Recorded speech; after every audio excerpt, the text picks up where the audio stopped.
Student previous lecture में मैंने आपको बताया था कि how to give the nested if condition. It mean nested if condition हम किस तरीके से देते हैं।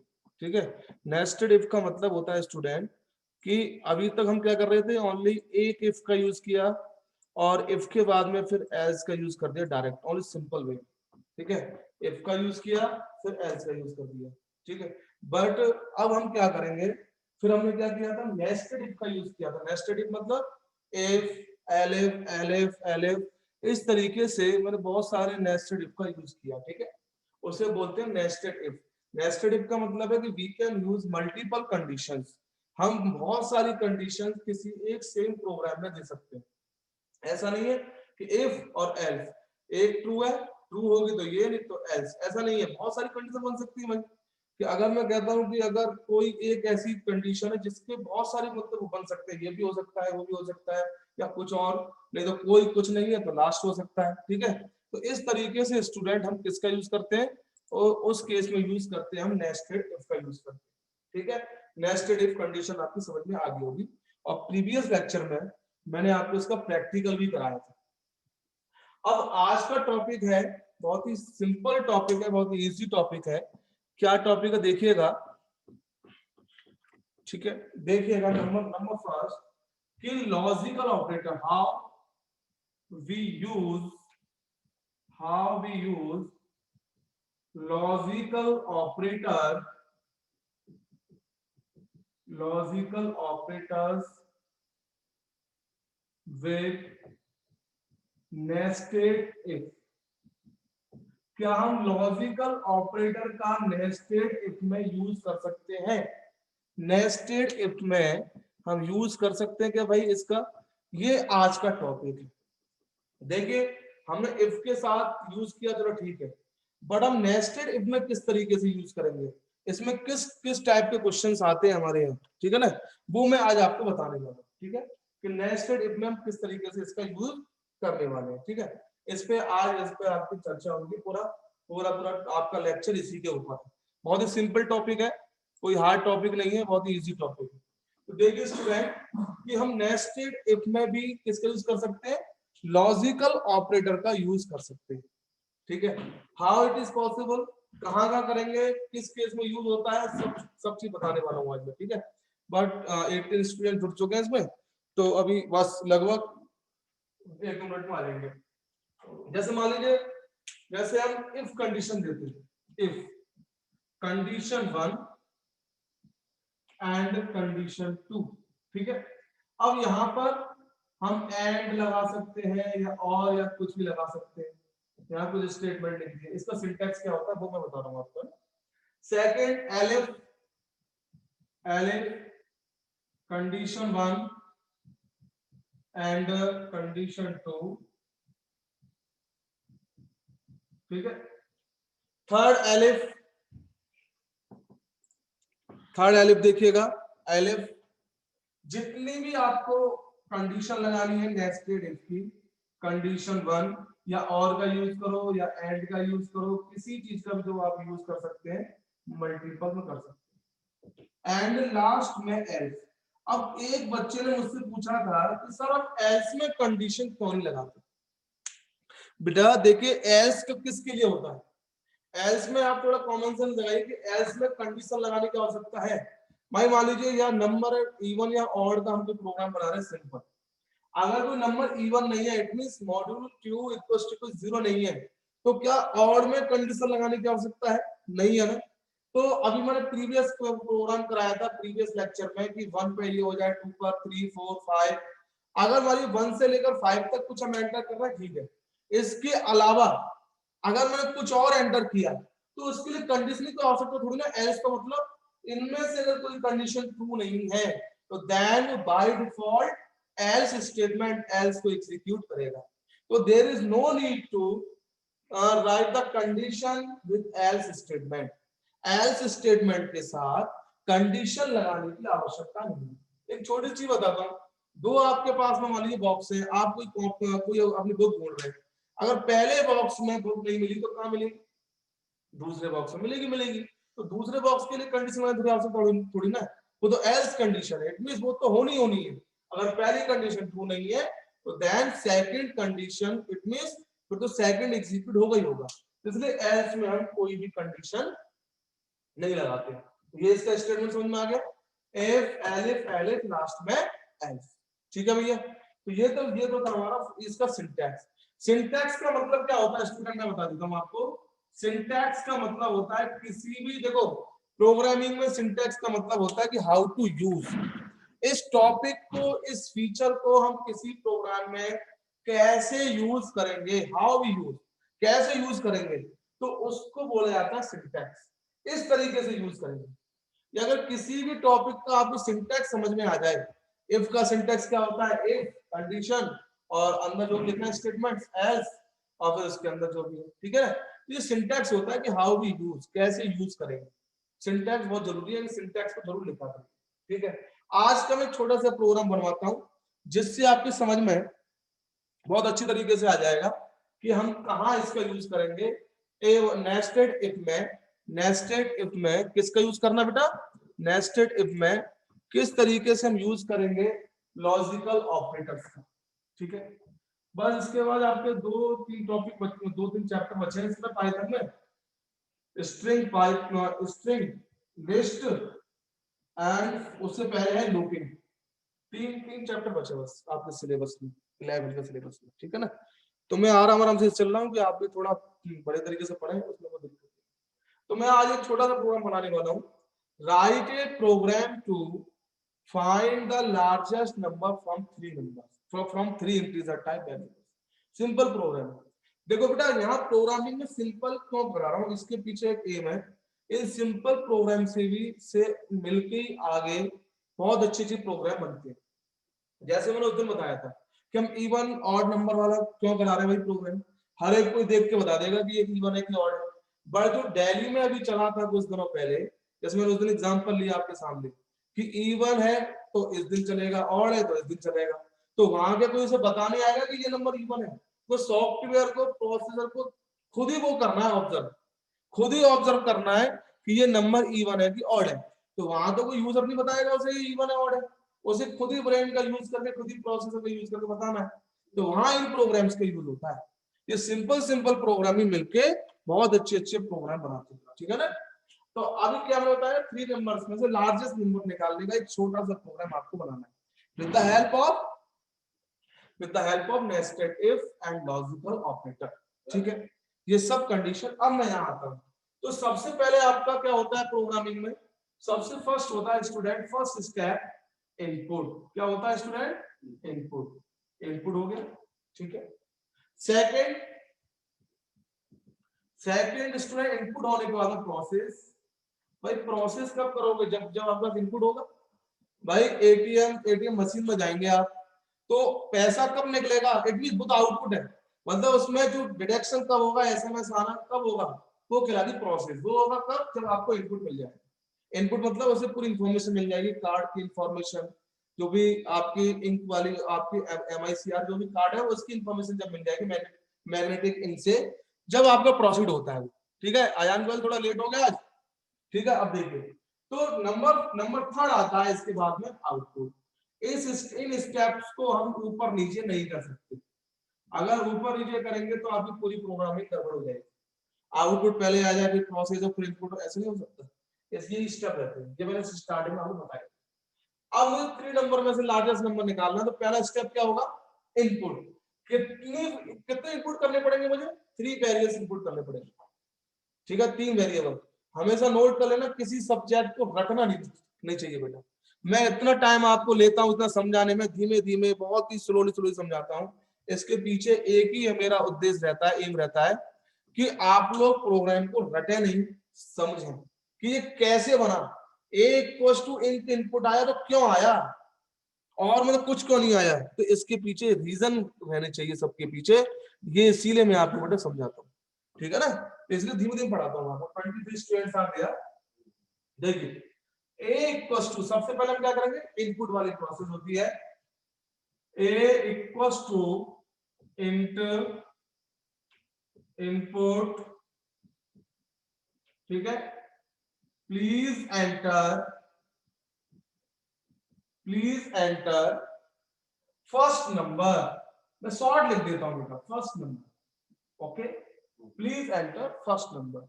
आप मुझसे मुझसे भी अच्छा मैसेज लिख सकते हैं, ऐसा नहीं आपकी इंग्लिश मुझसे बहुत अच्छी है, मुझसे अच्छा मैसेज लिख सकते हैं, ठीक है ना। आप जो चाहे वो लिखिए, सामने वाले समझ में आना चाहिए। मैसेज किसके लिए होता है कि सामने वाला समझे। अब मान लो आप कोई सॉफ्टवेयर बनाए, अब आपने लिखा ही नहीं कि क्या एंटर करना है, एंटर नेम करना है, क्या एंटर करना है, पासवर्ड एंटर करना है, क्या एंटर करना है, तो सामने वाले तो कंफ्यूजन में हो जाएगा ना, इसलिए मैसेज दिए जाते हैं। v equals to enter input, please enter second number. Okay, second number enter कर, सिंपल है बेटा। 2 नंबर एंटर। अब मुझे कितने 3 कराने, तो c equals to enter input, please enter third number, please enter third number. 3 number मैंने एंटर कर दिए, पहला स्टेप कंप्लीट हो गया इनपुट। सेकंड इज प्रोसेस, क्या बेटा, second one is process. Deepak Verma ji late कैसे हो गए, देखिए अब पहला स्टेप हमारी समझ में आ चुका है, ठीक है। सेकंड स्टेप होता है हमारा प्रोसेसिंग। प्रोसेसिंग देखिएगा, ओके।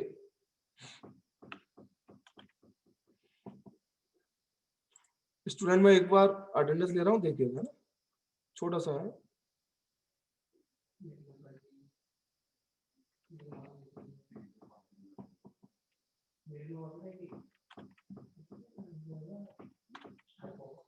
ओके, ठीक है।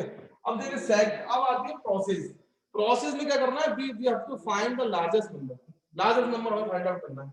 अब बेटा इसमें क्या दिमाग लगाएंगे, सबसे पहले पकड़ो ए को, कि ए हमारा कब बड़ा होगा, ए लार्जेस्ट कब होगा, ए लार्जेस्ट होगा जब वो बी से और सी से बड़ा हो, ठीक है, वो बी और सी से बड़ा हो। यहाँ इक्वल वाली कंडीशन लेंगे अभी, आप लोग कहेंगे इक्वल हो सर तीनों तो क्या होगा, वो अभी आगे बताऊंगा, ठीक है। अभी हम ले रहे हैं कि ए बी सी वो क्या है, डिफरेंट डिफरेंट नंबर है, उसके बना रहा है, ठीक है।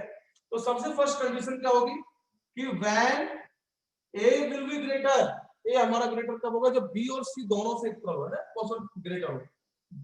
It means A should be greater than, A should be greater than B and A should be greater than C. अब यहां पर हम एंड लगाएंगे कि और किस लॉजिकल ऑपरेटर का यूज करेंगे, आपकी तरफ से आंसर आ रहा है मुझे पता है, एंड। तो both condition must be true, ये कंडीशन ट्रू होनी चाहिए, ये भी कंडीशन ट्रू होनी चाहिए। ऐसा नहीं कि ए हमारा बी से बड़ा हो सी से छोटा हो, तो जब तो ए लार्जर नहीं होगा ना।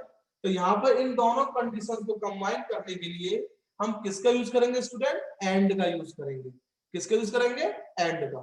तो एंड का यूज करेंगे हम इन दिस केस, क्योंकि यहाँ पर ये दोनों के दोनों कंडीशन जो मैंने कंबाइन की है वो ट्रू होनी चाहिए। तो यहाँ हमने क्या यूज किया, एंड, ठीक है, एंड का यूज। समझ में आ गया, ए एंड डी। अगर ये कंडीशन ट्रू है then print A is largest. जो भी आप मैसेज देना चाहें, मुझसे भी अच्छा आप दे सकते हैं, लार्जेस्ट नंबर या first number in largest number, कुछ भी देना चाहे जो दे। ये तो ए के लिए होगा। सेकंड, सेकंड क्या लगाएंगे, एलिफ। एलिफ में एलिफ की कंडीशन लगेगी बी के लिए। वी हमारा कब आपका लार्जेस्ट होगा, जब वो ए से भी लार्जेस्ट हो और सी से भी लार्जेस्ट हो। समझ में आ गया। तो यहां पर दो कंडीशन बनेंगी, B should be largest A and B should be largest C. अब यहां बताइए किस लॉजिकल ऑपरेटर का यूज होगा हमारा, यहां लॉजिकल ऑपरेटर वही सेम लॉजिकल ऑपरेटर एंड। अगर बेटे मैं यहाँ पर और का यूज कर देता हूं, तो और में क्या होता है, अगर ये कंडीशन ट्रू है या इनमें से एक कंडीशन ट्रू है तो आंसर आ जाएगा। और का मतलब ये कि minimum one condition should be true और execute any it means statement. किसी स्टेटमेंट को एग्जीक्यूट करने के लिए एक कंडीशन ट्रू होनी चाहिए।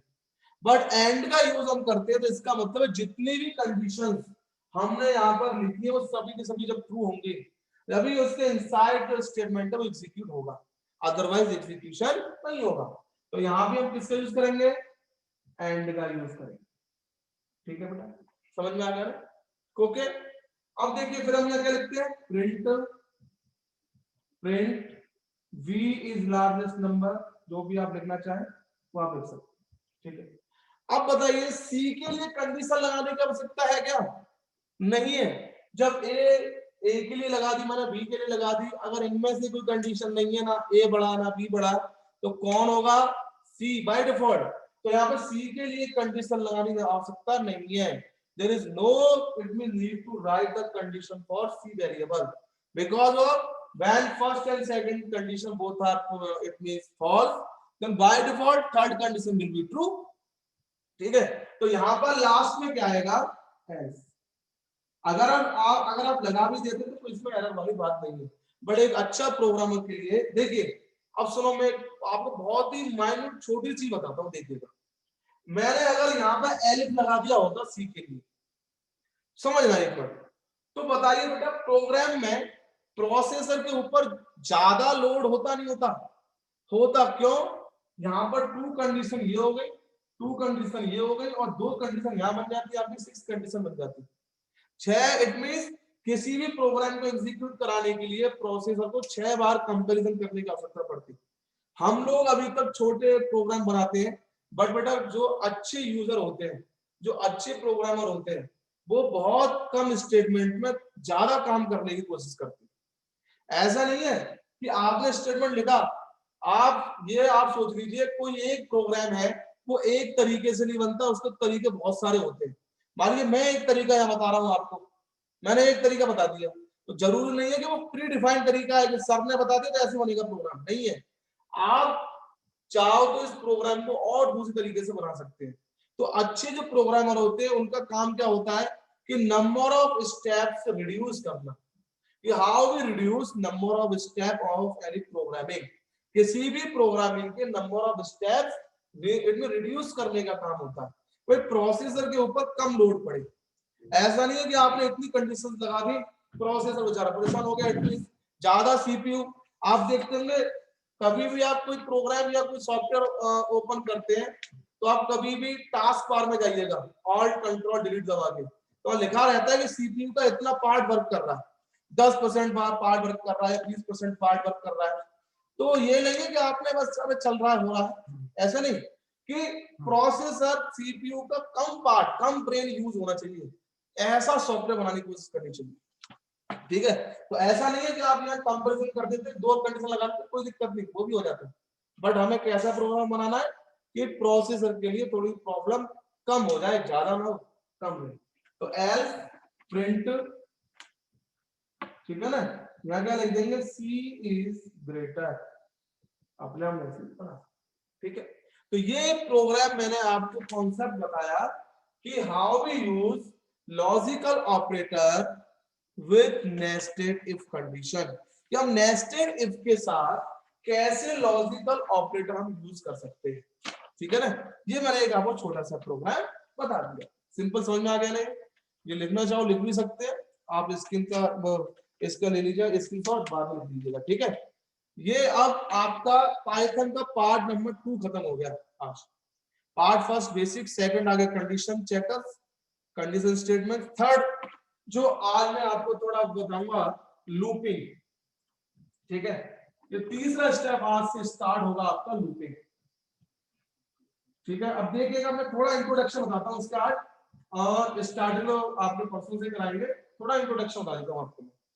इंट्रोडक्शन मतलब तो आपको समझ में आया कि लूपिंग का यूज करते क्यों। स्टूडेंट देखिए, आज मैं कुछ इसके एग्जांपल बताऊंगा कि लूपिंग का यूज कहां करते हैं। सबसे पहले सिंपल एग्जांपल समझिए, लूपिंग है क्या। लूपिंग एक आपकी प्रोसेस है किसी भी प्रोग्रामिंग की, जो मतलब क्या काम करती है स्टूडेंट, किसी भी एक या एक से अधिक स्टेटमेंट्स को, एक या एक से अधिक स्टेटमेंट्स को एक या एक से अधिक वार मतलब एग्जीक्यूट करने का काम कौन करता है, लूपिंग करती है। इट मींस स्टूडेंट, अभी मैंने लिखा यहाँ पर print ABC for example simple, ये how many times it will be execute, कितनी बार एग्जीक्यूट होगा, आपका आंसर मुझे पता है, only one time, because of एक बार आएगा और कंपाइलर एग्जीक्यूट करके अपना आंसर दे देगा, एबीसी दिखा देगा। बट इस स्टेटमेंट को मैं 100 टाइम, 200 टाइम, 500 टाइम, कितनी बार इसको एग्जीक्यूट करना चाहता हूं, क्या ये स्टेटमेंट मुझे बार बार लिखना पड़ेगा? नहीं। अगर सेम स्टेटमेंट्स को आप बार बार एग्जीक्यूट कराना चाह रहे हैं, ठीक है ना, टिल कंडीशन इज ट्रू, जब तक आप चाहें उतनी बार किसी भी स्टेटमेंट्स को एग्जीक्यूट करा सकते हो। तो इसके लिए क्या करते हैं, हम लूपिंग का यूज करते हैं। किसका यूज करते हैं? लूप का, ठीक है ना। लूप आपने देखी होगी, लूप कब तक, जब तक वो चलती रहेगी, ऐसे प्रोसेस होता रहेगा, प्रोसेस होता रहेगा जब तक आप चाहे, जब तक कंडीशन जितनी बार आप एग्जीक्यूट कराना चाहे। अब इसके मैं छोटे से एग्जांपल लेता हूं, देखिएगा। अगर आपने मान लीजिए फॉर एग्जांपल कोई पासवर्ड प्रोटेक्शन का कोई प्रोग्राम बनाया, पासवर्ड प्रोटेक्शन का, मतलब जैसे फेसबुक ले लेते हैं, फेसबुक में आप इट मीन साइन इन करते हैं, वहां फिर आप अपना यूजर नेम और पासवर्ड एंटर करते हैं। क्या you are only one it mean user? आप फेसबुक के एक इकलौते यूजर हैं क्या? नहीं ना, लाखों करोड़ों यूजर हैं उसके, ठीक है। अब बताइए तो पासवर्ड जो चेकिंग वाली जो कोडिंग होगी कितनी होगी? एक बार तो लिखी गई होगी भाई, एक बार तो लिखी गई होगी। अच्छा, पासवर्ड चेकिंग आपकी कितनी बार होगी? वो जब तक आपका रिकॉर्ड ना मिल जाए, या फिर आप अगर कोई फिक्टिशियस इट मींस कोई ऐसा डाल रहे हो, कोई डमी मतलब कुछ डाल रहे हो, गलत डाल रहे हो, रॉन्ग कोई डाल रहे हो, तो वो पूरे पूरे चेक करेगा। इट मींस आपने कोडिंग एक बार लिखी और वो कितनी बार चेक हो रहा है? जब तक आपका रिकॉर्ड मिल ना जाए, या फिर एक से लेकर लास्ट तक उतनी बार आपकी चेकिंग हो रही है। तो आप कोडिंग लिखी जाती है एक बार। भाई मान लो यहाँ पर 10 स्टूडेंट्स हैं, 10 स्टूडेंट का रिकॉर्ड स्टोर है, 1 2 3 4 5 6 7 8 9 10, ठीक है। अब सभी को एक पासवर्ड दे रखा है। मान लीजिए ये आपका पासवर्ड है, ठीक है। अब आपको 5 नंबर वाला आपका है, तो भाई मैं 5 एंटर करूं पासवर्ड, और 5 एंटर करते मेरा रिकॉर्ड मेरे सामने डिस्प्ले हो जाए। क्या बेटा 10 के 10 बच्चों के लिए मुझे अलग कोडिंग लिखने की आवश्यकता है क्या? नहीं। 10 के 10 बच्चों के लिए मुझे अलग कोडिंग लिखने की आवश्यकता नहीं है। एक बार मैं कोडिंग लिख दूं पर्टिकुलर स्टूडेंट के लिए, एक बार, उसको हम क्या कर सकते हैं, बार बार एग्जीक्यूट कर सकते हैं with the help of loop. समझ में आया नहीं आया? कि यहाँ अब मान लो आप पीएनआर स्टेटस चेक करते हैं, आप अपना, आपने मान लो रेलवे में रिजर्वेशन कराया, पीएनआर स्टेटस आपने चेक किया, उसका जो सॉफ्टवेयर बनता है उसमें क्या वो कोडिंग जितने पीएनआर नंबर होंगे उतने के लिए सबके लिए कोडिंग लिखी जाती है क्या? नहीं लिखी जाती, एक के लिए लिखी जाती है। वो एक ही कोडिंग सबके लिए चेक होती जाती है, सबके लिए चेक होती है वो सेम कोडिंग। तो बेटा how we repeat any code for execution, कैसे रिपीट कर सकते हैं किसी एक कोड को? जैसे एआई वाले कुछ बच्चे हैं, एआई में कोई ऐसी मशीन आपने बनाई जो चल रही है, बार बार आगे आगे बढ़ती जा रही है, बिल्कुल सीधे स्ट्रेट चलती जा रही है। क्या चलने वाली कोडिंग जितने स्टेप चलेगा उतनी लिखनी पड़ती है? एक बार लिखनी पड़ती है, पर वो किसके अंदर लिखनी पड़ती है? लूप के अंदर लिखनी पड़ती है। मान लीजिए मुझे 10 स्टेप चलाना है, 10 स्टेप कोई मतलब मशीन मुझे प्रोसीड करनी है आगे 10 स्टेप, टोटल कितना है? 22, ठीक है ना। इट मींस कोई मुझे मशीन अगर आगे में प्रोसीड करनी है 10 मतलब स्टेप, तो 10 स्टेप की मैं लिखूंगा क्या कोडिंग? नहीं, एक स्टेप की कोडिंग लिखेंगे, बट वो स्टेप किसके अंदर लिखा जाएगा?